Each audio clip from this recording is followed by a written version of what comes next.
When you get called to perform an exorcism, I mean, how does it happen? Is it That's a can't be great like a question, because 911 call, when I right? first started, I kind of had such a pity for these people, such a sorrow for what they're going through, that I would drop everything and just, that became, come today, we'll help you. Now, having said that, we never do exorcisms at night in the middle of the woods at somebody's home, which is like what the movies would have you think. It's in the church, usually in the chapel, at my discretion and during the day when there's daylight. We're going to tip the scale in my favor, my territory. But what I was doing was I was getting so caught up in these cases, and they were just coming in faster and faster. And I was just spinning my wheels. So I eventually talked to my mentor, and he goes, "Oh, no. He's going to wear you out just by sending you fake cases and cases that aren't even real, and people that are just there to just tie your time up and make you a big bag of exhaustion. Get on a process." So the process is somebody makes contact with me saying, "I think I have a possessed person," or "I am a possessed person." I say, "Okay, give me your email. I'm going to send you a spiritual intake form. Complete it and send it back to me." Step one. Now, sometimes the person is in such a state they can't do that. And I'm fine. Let your mother do it. Let your brother do it. Let somebody in your family do it. Then I look at it and I put them on a prayer protocol. If they're Catholic, I want them to come in and go to confession. If they're not Catholic, we will have other things we can do for them. And we get them praying and putting an order into their life, because they're severely disordered. Like at this point, most of them don't have a job. Relationships have folded. They're sitting in their basement just all day long, like having their head spin with all these crazy thoughts. No, we're going to put order back. Order is from God. The demons don't like order. And so just by putting a routine in their life, a lot of times, so the demons start to back off. And then if they're doing the prayers as I ask them to, and then if they can go to confession, if they're Catholic, maybe 50% of the time that breaks whatever was with them off them, and they're fine. The ones that need more help, then they come into me for an initial meeting on, what we're going to do for them. And I'll try doing deliverance prayers without the rite of exorcism. And if that helps them, and usually it does, then they're kind of set free, but they have to reconnect to God. And this is the point that a lot of people don't want to do. I don't want to go back to church. It's not my thing. Okay, but the person delivering you is Jesus. I'm just standing there in persona. If you're telling me you don't want to connect with him, then I'm not going to do the ministry, because they're going to leave and come back worse when you don't reconnect with God, because you're no longer under his umbrella protection.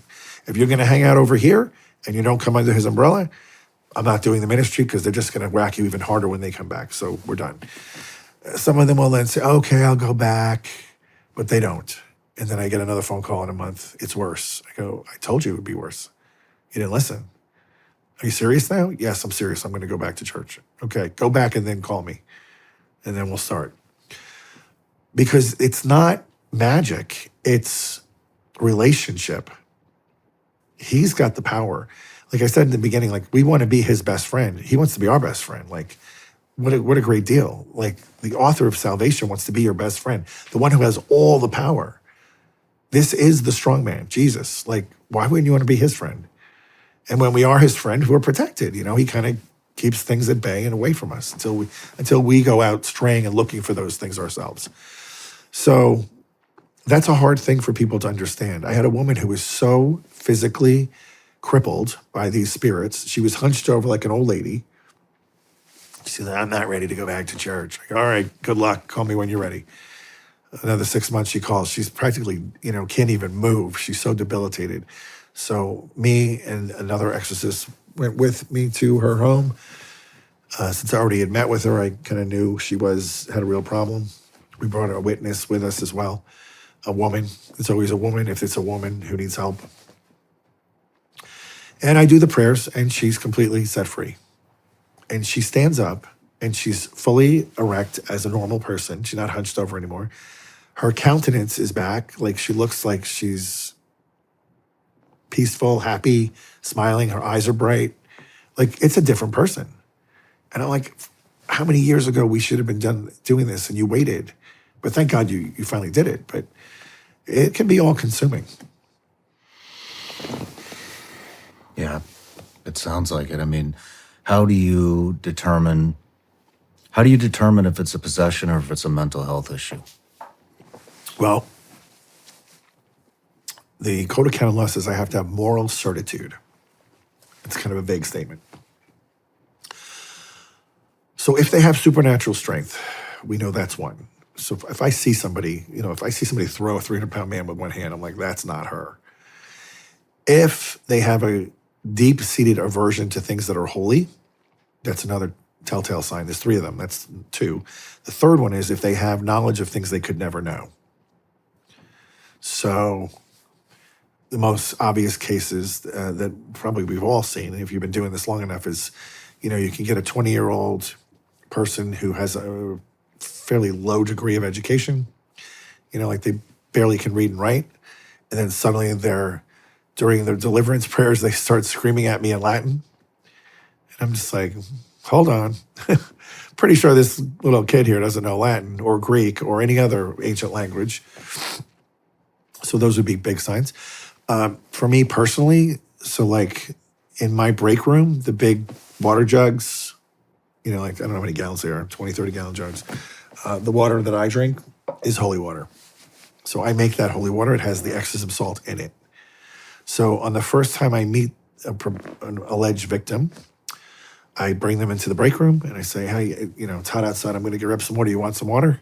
They almost always say yes, because people are basically polite, even if they're afflicted, and they go to drink the water. If they immediately have a reaction to that water, I know this is real, because the person had no idea that was holy water. Probably wouldn't even know what holy water is half the time, because they're usually not Catholic. I had a girl take one sip and she passed out and fell down on the floor completely. I said, okay, bingo, we got one. Wow. So you can do things like this. I also will keep a pyx in my pocket. It's a little gold, I don't know what you'd call it. It's a little case made out of gold. And we put the Blessed Sacrament in there when we go to see the sick. And then when I'm ministering to that person, I open the pyx and I give them Holy Communion. They receive it. And we that's what we carry around to bring communion to people. So if I'm interviewing somebody that says they're possessed, and about halfway through the interview, I pull out the pyx and I open it and they see the host. And then if they start raging and going crazy, I say, okay, you can relax, because that's an unconsecrated host. That's a piece of bread.